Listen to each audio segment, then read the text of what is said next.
Ngayong araw, ako po ay gumawa ng cheesy spinach empanada. O, diba kakaiba? Spinach empanada. Kinuha ko lang yung idea nito dun sa Greenwich.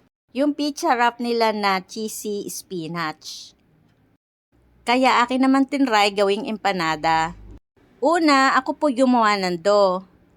Ito po ay isang cup lang ng harina, isang kutsarang asukal na brown at saka konting asin. Lilagyan ko rin po siya ng isang kutsarang baking powder at saka isang kutsarang mantika.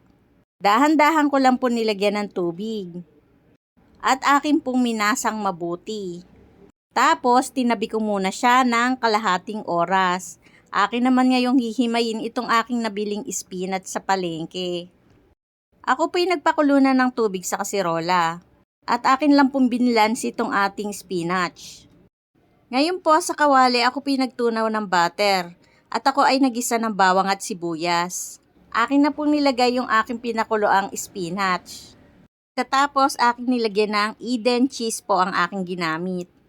At saka isang latang evap milk. Akin rin po itong nilagyan ng isang kutsarang harina para medyo lumapot. At akin lang po itong tinimplahan ng konting paminta, asukal at asin. At pagkaluto, akin nilagay sa isang lalagyan. Ito na nga po yung ating dough na ginawa kanina. Akin lang po hinati sa 6 na piraso. Dahil yung aking nabiling spinach ay konti lang pala nung maluto. Ngayon, eto na po siya, akin na pong binabalot, pinalamang ko lang sa loob.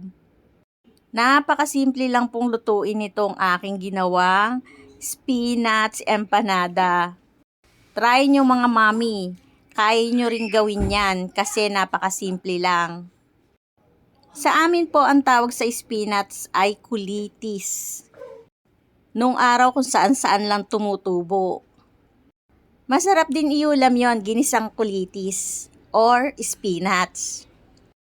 Ngayon po, nang mabalot ko na lahat itong aking empanada, ako po'y nagpainit na ng mantika sa kawali.